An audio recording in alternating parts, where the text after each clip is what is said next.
ये बात हमें कुछ खटके कि लड़कियां क्यों 10 दिन के लिए सामनेरी नहीं बन सकती, 10 दिन के लिए चीवर क्यों नहीं ले सकती? क्या वो हमेशा सेवा कार्य ही करती रहे? उसे भी ज्ञान लेने का अधिकार है। 10 दिन के लिए क्यों न हो, उसे चीवर पहनने का अधिकार मिलना चाहिए, क्योंकि तथागत बुद्ध ने 2600 वर्ष पहले स्त्रियों को यह अधिकार दे दिया है। और उनके बाद हम देखते हैं कि भिक्खुनी संघ एक तरह से लुप्त हो गया था और नकारा जा रहा था स्त्रियों को चीवर देना। महाप्रजापति गौतमी एजुकेशनल फाउंडेशन की ओर से सभी आमंत्रित मेहमान भिक्खुनियां और सामनेरी उपासक उपासिकाएं सभी का स्वागत करते हैं। यहाँ पर 10 दिन से सामनेरी शिविर चल रहा था और यह कार्य तब तक सफल नहीं हो सकता जब तक आप लोगों का साथ न हो। इसलिए आपके आने के लिए आप सभी का धन्यवाद देते हैं और कार्यक्रम की शुरुआत करते हैं। सबसे पहले सभी लोग वंदन करने के लिए तैयार होंगे।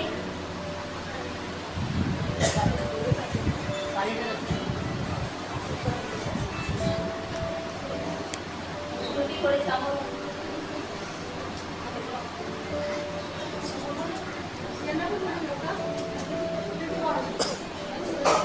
सभी लोग वंदन करने के लिए रेडी? हाथ जोड़ेंगे कमल की कली की तरफ। जो कुर्सियों पर बैठे हैं वो लोग भी, लेकिन नीचे नहीं झुकेंगे। जो कुर्सियों पर बैठे हैं वे लोग केवल गर्दन को झुकाएंगे और जो नीचे बैठे हैं वज्रासन की मुद्रा में वे लोग पूरी तरह से जमीन पर झुकेंगे। पंचपदी इकट्ठा करना है ना?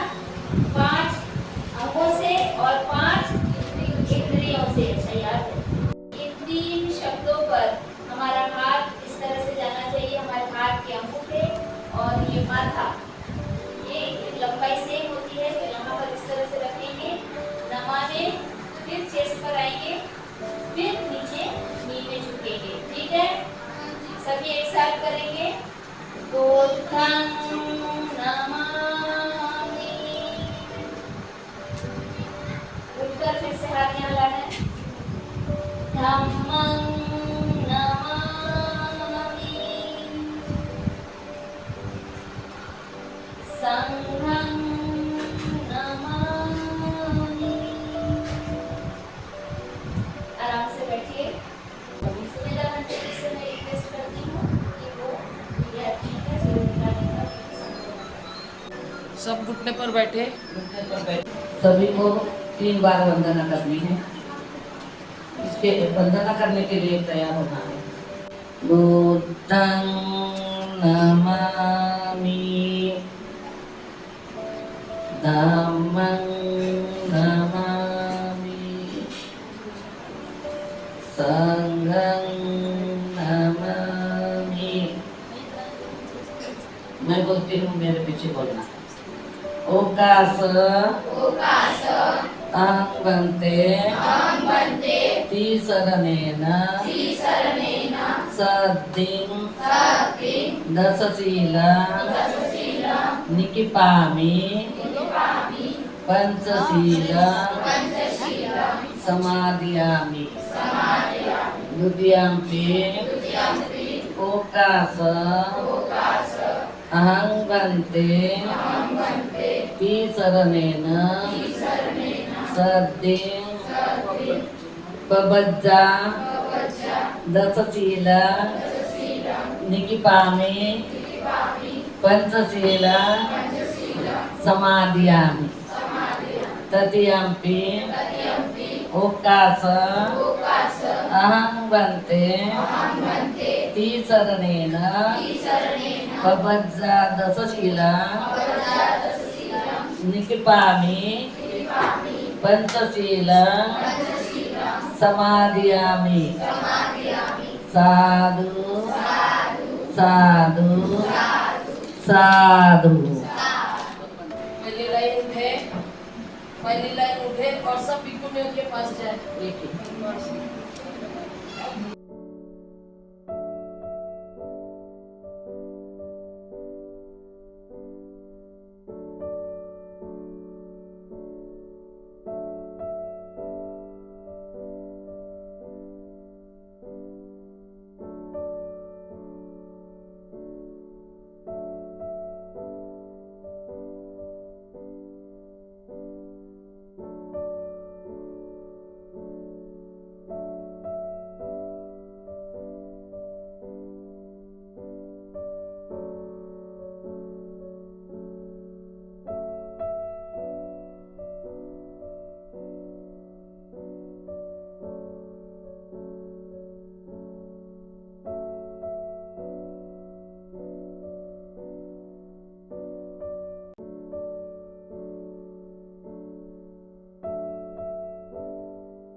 नीचे बैठो।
लड़कों को वहाँ पे ना छोड़ाया।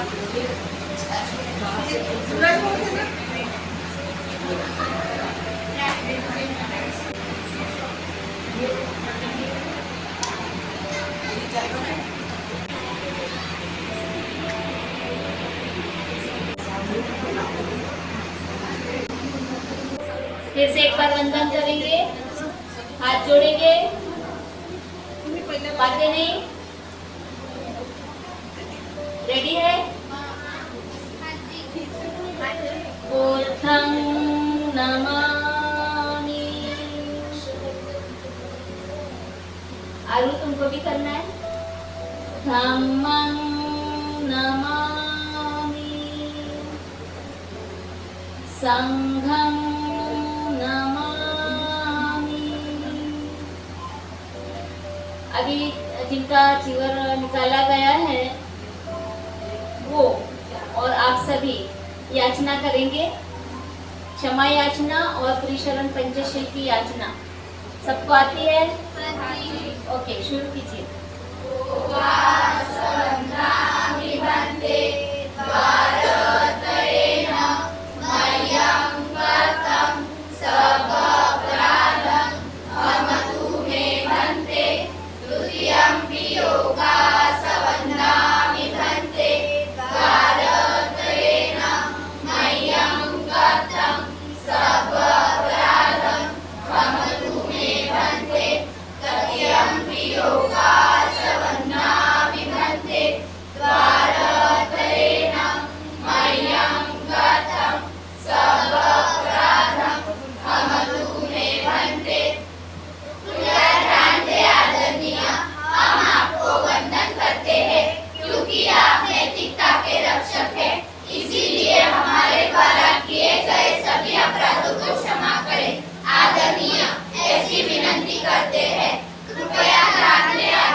नैतिकता के रक्षक हैं, इसीलिए हमारे द्वारा किए गए सभी अपराधों को क्षमा करें। आदरणीय, ऐसी विनती करते हैं, कृपया ध्यान दें आदरणीय, हम आपको वंदन करते हैं क्योंकि आप नैतिकता के रक्षक हैं, इसीलिए हमारे द्वारा किए गए सभी अपराधों को क्षमा करें। आदरणीय, ऐसी विनती करते हैं। दूसरी उपासहं वन्दे शरणेन सतिं धम्मयाचामि अनुग्रहं कृत्वा शीलदेत मे भन्ते। द्वितीयंपि उपासहं वन्दे शरणेन सतिं धम्मयाचामि अनुग्रहं कृत्वा शीलदेत मे भन्ते। तृतीयंपि उपासहं वन्दे शरणेन सतिं धम्मयाचामि अनुग्रहं कृत्वा शीलदेत मे भन्ते। कृपया ध्यान दें आदरणीय, अनुकंपा करके आप हमें शरण और पंचशील देकर धम्म बताएं, ऐसी विनती करते हैं। आदरणीय, कृपया ध्यान दें आदरणीय, अनुकंपा करके आप हमें शरण और पंचशील देकर धम्म बताएं, ऐसी विनती करते हैं। आदरणीय, कृपया ध्यान दें आदरणीय, अनुकंपा करके आप हमें शरण और पंचशील देकर धम्म बताएं, ऐसी विनती करते हैं। आदरणीय आदरणीय भिक्खुनी निर्मल मेहता जी आपको त्रिशरण पंचशील देंगे। अभी जैसा मैं बोलती हूँ आप मेरे पीछे बोले। नमो तस्स भगवतो अरहतो सम्मा सम्बुद्धस्स। नमो तस्स भगवतो अरहतो सम्मा सम्बुद्धस्स। और दो बार बोलिए। नमो तस्स भगवतो अरहतो सम्मा सम्बुद्धस्स। नमो तस्स भगवतो अरहतो सम्मा सम्बुद्धस्स। बुद्धं शरणं गच्छामि। बुद्धं शरणं गच्छामि। धम्मं शरणं गच्छामि। धम्मं शरणं गच्छामि। संघं शरणं गच्छामि। संघं शरणं गच्छामि। द्वितीयंपि बुद्धं शरणं गच्छामि। द्वितीयंपि बुद्धं शरणं गच्छामि। द्वितीयंपि धम्मं शरणं गच्छामि। द्वितीयंपि धम्मं शरणं गच्छामि। द्वितीयंपि संघं शरणं गच्छामि। द्वितीयंपि संघं शरणं गच्छामि। तृतीयंपि बुद्धं शरणं गच्छामि। तृतीयंपि बुद्धं शरणं गच्छामि। तृतीयंपि धम्मं शरणं गच्छामि। तृतीयंपि धम्मं शरणं गच्छामि। तृतीयंपि संघं शरणं गच्छामि। तृतीयंपि संघं शरणं गच्छामि। पाणातिपाता वेरमणि सिक्खापदं समादियामि। पाणातिपाता वेरमणि सिक्खापदं समादियामि। अदिन्नादाना वेरमणि सिक्खापदं समादियामि। अदिन्नदाना वेरमणि सिक्खापदं समादियामि। कामेषु मिच्छाचारा वेरमणि सिक्खापदं समादियामि। कामेषु मिच्छाचारा वेरमणि सिक्खापदं समादियामि। मुसावादा वेरमणि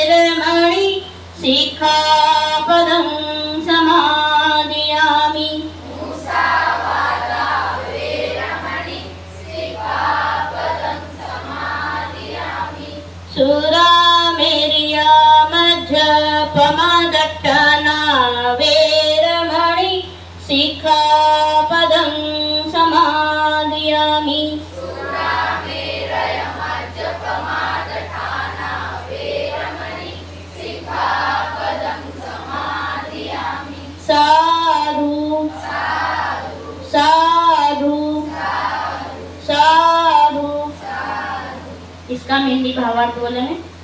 तो अभी जैसा मैं बोलती हूँ आप बोले मुझे। मैं सभी ज्ञानी मानवों को, माता पिता को, शिक्षकों को, श्रमणों को नमन करता हूँ। मैं सभी ज्ञानी मानवों को, माता पिता को, शिक्षकों को, श्रमणों को नमन करता हूँ। मैं सभी ज्ञानी मानवों को, माता पिता को, शिक्षकों को, श्रमणों को नमन करता हूँ। मैं ज्ञान की शरण में जाता हूँ। मैं सही मार्ग की शरण में जाता हूँ। मैं मैत्रीपूर्ण एकता की शरण में जाता हूँ। मैं दूसरी बार ज्ञान की शरण में जाता हूँ। मैं दूसरी बार सही मार्ग की शरण में जाता हूँ। मैं दूसरी बार मैत्रीपूर्ण एकता की शरण में जाता हूँ। मैं तीसरी बार ज्ञान की शरण में जाता हूँ। मैं तीसरी बार सही मार्ग की शरण में जाता हूँ। मैं तीसरी बार मैत्रीपूर्ण एकता की शरण में जाता हूँ। मैं लड़ाई झगड़ा मारपीट नहीं करूँगा। मैं दूसरों की वस्तुओं को बिना पूछे हाथ नहीं लगाऊंगा। मैं अपनी गलत इच्छाओं के लिए कोई भी गलत काम नहीं करूंगा। मैं झूठ नहीं बोलूंगा। मैं गाली नहीं दूंगा। मैं चुगली नहीं करूंगा। मैं बीड़ी सिगरेट शराब नहीं पीऊंगा। मैं पान सुपारी तंबाकू गुटखा नहीं खाऊंगा। अभी जो मैंने ये संकल्प बोले हैं इनका पालन अपने कल्याण के लिए, अपने परिवार के कल्याण के लिए, अपने गांव के कल्याण के लिए, अपने समाज के कल्याण के लिए, अपने देश के कल्याण के लिए और संपूर्ण मानव जाति के कल्याण के लिए पालन करने का कठोरता से प्रयास करूंगा। साधु साधु साधु। अभी हम फिर वंदन करेंगे। वंदन करके फिर आराम से बैठेंगे। चलिए। बुद्धं नमामि, धम्मं नमामि, संघं नमामि। सभी को जय भीम। सभी आराम से बैठे। कैसा लग रहा है? रिलैक्स। सभी को जय भीम। नमो बुद्धा। फिर से आप लोग एक बार आप अपने घर जाने के लिए रेडी है। ये जो कार्यक्रम हम बार बार कर रहे हैं 10 दिन का शिविर सामनेर और सामनेरी बनाने का, ये काफी वर्षों से हम कर रहे हैं। लगभग 2010 से हमने शुरुआत की थी और अभी तक ये काफी हमारे ये शिविर हो चुके हैं। महाराष्ट्र में, नागपुर में और अन्य राज्यों में भी ये शिविर हुए हैं। इसकी शुरुआत ऐसे हुई थी कि हमने देखा पहले बहुत सामनेरों के शिविर होते थे। जितने भी भिक्षु लोग थे वे सामने शिविर गर्मी की छुट्टियों में लेते थे और वहां पर लड़कियों का भी मन करता था सामनेरी बनने का, लेकिन उन्हें जीवन नहीं दिया जाता था। उन्हें सफेद वस्त्र पहनाकर अनागारिका बनाकर शिविर में रखा जाता था, लेकिन उनसे सारे सेवा कार्य कराए जाते थे क्योंकि वो जीवन में नहीं होते थे। तो ये बात हमें कुछ खटके। कि लड़कियां क्यों 10 दिन के लिए सामनेरी नहीं बन सकती, 10 दिन के लिए चीवर क्यों नहीं ले सकती, क्या वो हमेशा सेवा कार्य ही करती रहे, उसे भी ज्ञान लेने का अधिकार है। 10 दिन के लिए क्यों न हो उसे चीवर पहनने का अधिकार मिलना चाहिए, क्योंकि तथागत बुद्ध ने 2600 वर्ष पहले स्त्रियों को यह अधिकार दे दिया है। और उनके बाद हम देखते हैं कि भिक्खुनी संघ एक तरह से लुप्त हो गया था और नकारा जा रहा था स्त्रियों को चीवर देना। अब बहुत कम ऐसी महिलाएं आगे आई जिन्होंने हिम्मत की इस सिस्टम को तोड़ने की, और उन्होंने एक विद्रोह करके भिक्खुनी बनना स्वीकार किया। लेकिन हर कोई भिक्खुनी नहीं बन सकता। जिस तरह से लड़के 10 दिन के लिए चीवरधारी होते थे, उसी तरह से लड़कियां भी होनी चाहिए। उन्हें भी कुछ धर्म का ज्ञान यहाँ आकर मिलना चाहिए। मतलब 10 दिन तक रेसिडेंशियल कैंप में रहना। वैसे भी लड़कियों को घर से कहाँ मुक्ति मिलती है, उन्हें कहीं आने जाने के लिए इतनी आज़ादी नहीं होती है। और 10 दिन कैंप में रहने के लिए, और वो भी बाल निकाल कर, बड़ा मुश्किल था। इसकी हमने एक पार्श्वभूमि तैयार की थी। हमने शुरू में 2010 से पहले जगह जगह गांव-गांव जाकर लोगों को ये समझाने की कोशिश की थी कि लड़कियां भी कुछ दिन के लिए सामनेरी हो सकती है। आप लोग किस चीज से डरते हैं? क्या आपको ऐसी भ्रांति है कि एक बार चीवर ले लेते हैं तो उतार नहीं सकते? तो बहुत लोगों ने हाँ कहा। लोग इस बात से डरते थे कि हमारा बच्चा कहीं हमसे हमेशा के लिए दूर न हो जाए। मैंने कहा कि जब लड़के होते हैं तब आपके मन में ये भावना नहीं आती है, लड़कियों के बारे में क्यों? जैसे वो घर में वापस आ सकते हैं 10 दिन बाद, वैसे लड़कियां भी आ सकती है। वो हमेशा के लिए नहीं जा रही है। सामनेरी का मतलब समझिए, सामनेरी यानी विद्यार्थी अवस्था। जैसे हम एकेडमिक एजुकेशन के लिए अपने बच्चे को हॉस्टल में डालते हैं, किसी कोर्स को कंप्लीट करने के लिए कॉलेज में पढ़ाते हैं और वहीं हॉस्टल में एडमिशन करते हैं। वो 2 साल का हो सकता है, 3 साल का, 4 साल का, वो तब तक वहाँ रहते हैं। लेकिन कोर्स कंप्लीट होने के बाद वो अपने घर वापस जाते हैं और चाहे जो कर सकते हैं। वैसे ही ये भी बुद्धा का एक सिस्टम है, एक स्कूल है, हॉस्टल का ये एक सिस्टम है कि कुछ दिन के लिए अपना कोर्स कंप्लीट करने के लिए जहाँ पर भी ट्रेनिंग सेंटर हो या विहार हो, वहाँ पर जाकर उस कोर्स को पूरा करे। जो धम्मा का कोर्स है उसको पूरा करे, धम्मा को सीखे, और सीखने के बाद एक अच्छा नागरिक बनकर अपने घर में और अपने समाज में जाकर काम करे, एक इंसान बनकर जाए। ये मुख्य उद्देश्य जब हमने लोगों को समझाया तो बहुत लोगों को पसंद आया। उसके बाद में धीरे धीरे बदलाव होता है, एकदम से होता नहीं है। मूल समस्या ये आ गई कि सब कहते थे कि हमको बाल नहीं निकालना। अब जो बाल का त्याग नहीं कर सकता वो बाकी किसी का त्याग नहीं कर सकता। और इसके पीछे का रीजन ये है कि सबको ऐसा लगता है कि सारी सुंदरता बालों से होती है। फिर हमने कई उदाहरण दे देकर समझाए कि बच्चा पैदा होता है तो बिना बालों के पैदा होता है। सबसे ज्यादा प्यारा तो वो उसी समय लगता है जब वो बिना बालों का पैदा होता है। और बाल है कि बाद में और उगाते हैं। और हम भिक्खुनियां जिन्होंने बाल निकाले हैं, हम हमारा उदाहरण देते थे, क्या हम बुरे लग रहे हैं? तो सब बोलते नहीं, आप तो बड़े अच्छे लग रहे हैं। तो बस, तो फिर ये समझ में आ गया कि बालों से सौंदर्य नहीं है, तो सौंदर्य किससे है? हम सुंदर किससे दिखते हैं? तो हम ज्ञान से सुंदर दिखते हैं। ज्ञान लेने के बाद में व्यक्ति में जो कॉन्फिडेंस आता है, ज्ञान लेने के बाद में उसे जो व्यवहारिक समझ आती है, ज्ञान लेने के बाद में उसका जो सद्व्यवहार होता है, उससे उसके चेहरे का, उसके शरीर का और उसके हर बात का सौंदर्य बढ़ता है, उसका तेज दूर तक फैलता है। तब धीरे धीरे धीरे धीरे लोगों को ये समझ में आने लगा कि वाकई में बालों की सौंदर्य नहीं है। अभी भी कुछ ना समझ हो सकते हैं, लेकिन ये जितना कॉमन होता जाएगा उतना ही लोगों की समझ में आएगा। अभी हमारे सामने हेमा जी को देख रहे होंगे, हेमा जी ने भी नांदेड़ के कैंप में बाल निकाले थे।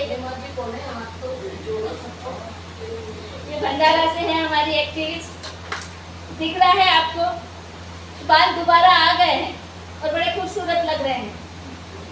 तो ये किसी चीज से अपने आप को बांध लेना कि नहीं ये करने से ही अच्छा होता है, नहीं कुछ नया तो करके देखें। जब नया करके देखेंगे तब तो समझ में आएगा कि ऐसा भी होता है।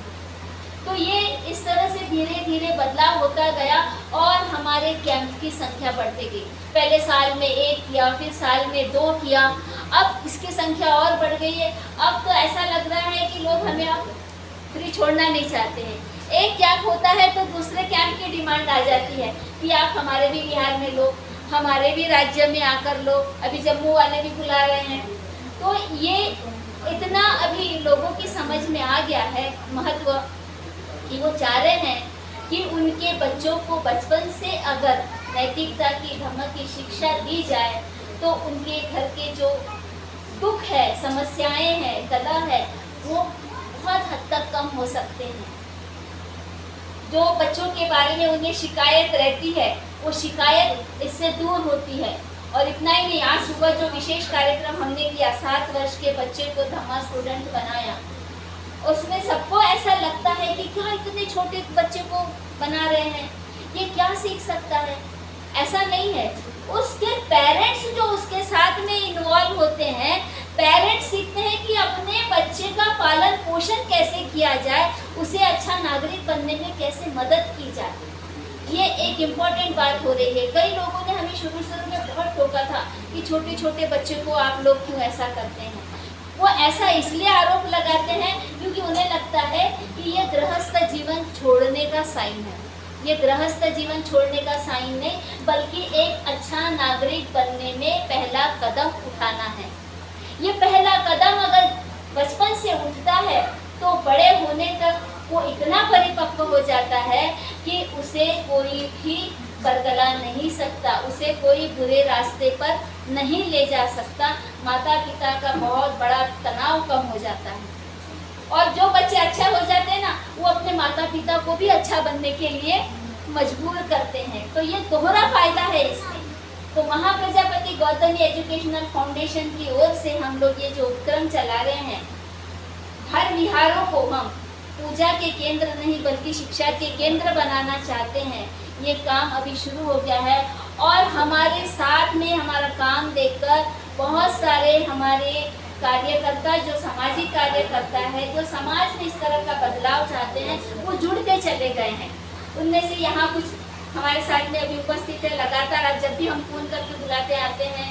सरोज ताई आगलावे हैं, उषा ताई हैं, डॉक्टर सरोज डांगे जी हैं, हमारे ममन दादा जी ये भी हैं और हमारी सत्यदेवी ताई भी हमेशा कॉल करने पे आ जाती है। ये तो उपासक उपासिकाओं की तरफ से बहुत हमें प्रतिसाद मिल रहा है। तो ये मोटिवेशनल है हमारे लिए। हमें लग रहा है कि हम सही काम कर रहे हैं, इसलिए लोग हमसे जुड़ रहे हैं। इतना ही नहीं, भिक्खुनी संघ के बारे में भी मैं कहना चाहूँगी कि बहुत सी भिक्खुनियों को भी ये अच्छा लग रहा है। ये बदलाव जो हो रहा है, जो केवल परित्राण पाठ तक सीमित थे, अब उनको भी लग रहा है कि नहीं, हर चीज़ को समझना जरूरी है। धम्मक के जो शब्द है उनके अर्थ भी हमें समझने चाहिए। जो पाली में बोलते हैं उसको भी समझना चाहिए, उसका अर्थ बताते आना चाहिए। तो वो भी धीरे धीरे आकर्षित हो रहे हैं और इस तरह से एक सफल कार्यक्रम होने की दिशा में हम लोग आगे बढ़ रहे हैं। इस कैंप में बच्चों को बहुत तकलीफ हुई होगी, है ना। अभी बच्चे थोड़ी देर बाद अपना मनोगत व्यक्त करेंगे, बताएंगे कि उन्होंने यहाँ क्या सीखा, क्या अनुभव लिया, अच्छे बुरे जो भी अनुभव हुए हैं वो अनुभव यहाँ पर शेयर करेंगे हमारे बच्चे। मैं हमेशा से बच्चों को ये कहते रही हूँ कि अभी तुमको तकलीफ हो रही है, तुम देख रहे हो कि इस पढ़ाई करने में क्या क्या कमियाँ हैं या क्या अभाव है। जगह बराबर नहीं है, बैठने को जगह नहीं हो रही है, एक ही जगह बैठ रहे हैं, एक ही जगह पढ़ रहे हैं, एक ही जगह खा रहे हैं, एक ही जगह सो रहे हैं, जगह का अभाव है। और दूसरी जो सुविधाएं हैं खाने पीने की, पानी की, वो भी अभाव हम लोगों ने झेला है ना। तो उसको हम अभी झेल रहे हैं तो हम समझेंगे क्योंकि अमृत भोगी है। आगे जो भी कार्यक्रम होंगे, आप लोग बड़े हो जाओगे तो आप लोगों को ये ध्यान में आएगा कि जब हम ऐसा करते थे तो हमको कितनी तकलीफ होती थी। तो आने वाली पीढ़ी के लिए आप लोग क्या करोगे, उन सुविधाओं को जुटाओगे, उन अभावों को दूर करोगे और अच्छे से अच्छा उनको देने की कोशिश करोगे। जो दुख भोगता है ना, तो वो अपनी आने वाली पीढ़ी को दुख देना नहीं चाहता है, वो उसमें बदलाव करना चाहता है। तो मैं समझती हूँ कि हमारे बच्चे यहाँ से बहुत अच्छी शिक्षा लेकर जा रहे हैं, अच्छे इंसान बन रहे हैं। और एक विशेष बात है कि ये जो बैच है, लश्करी बाग की जो बैच है, ये दूसरी बार सामने बनी। और आपको और इसकी एक खासियत बता दूं कि इसमें लड़के लड़कियां दोनों हैं। केवल रात को सोने के अलावा और कोई विभाजन नहीं था। लेकिन हमारे कैंप में इतना नैतिकता का पालन किया गया है कि कोई शिकायत कभी नहीं आई इस तरह की। बहुत अच्छे से इन लोगों ने बिहेव किया है, क्योंकि हमने इन्हें कहा है स्त्री और पुरुष से ऊपर उठना है, इंसान बनना है। जब तक तुम अपने आप को स्त्री या पुरुष समझोगे तो वैसी हरकतें करोगे, लेकिन जिस दिन तुम समझोगे कि हम इंसान हो रहे हैं, स्त्री पुरुष नहीं है, तो फिर सबके साथ समान व्यवहार होगा, कोई गलत भावना मन में नहीं आएगी। दूसरी बात, इस शिविर में यवतमाल से 6 सामनेरी आई जो पहले से प्रवचित थी, भिक्खुनी सत्य रक्षिता की स्टूडेंट्स हैं, पहले से बहुत कुछ सीखी हुई है और यहाँ आकर उनका भी परफॉर्मेंस बहुत अच्छा रहा। मैं आशा करूँगी कि वो भी यहाँ पर आकर अपना मनोगत व्यक्त करेंगे कि उन्हें कैसा लगा, क्या सीखा। थोड़ा सा कॉन्फिडेंस तो बड़ा होगा पहले की अपेक्षा, क्योंकि अलग परिवेश में पली बड़ी है, गांव के माहौल में, और नागपुर जैसे शहर में मॉडर्न लड़के लड़कियों के साथ में रहे, और हम टीचर्स की कुछ ऐसे ही है आधुनिक विचारों के, तो कुछ नया अनुभव हुआ होगा, वो अपना अनुभव व्यक्त करेंगे। तो मैं ज़्यादा समय न लेते हुए यहाँ पर रुकती हूँ और फीडबैक सेशन में या मनोगत में मैं बुलाना चाहूँगी सबसे पहले विशाखा को। वह आकर यहाँ पर अपने अनुभव बताएंगी ताकि हमारे जो मेहमान आए हुए हैं वो समझ सके कि यहाँ पर क्या क्या हुआ, अच्छा बुरा जो भी हुआ।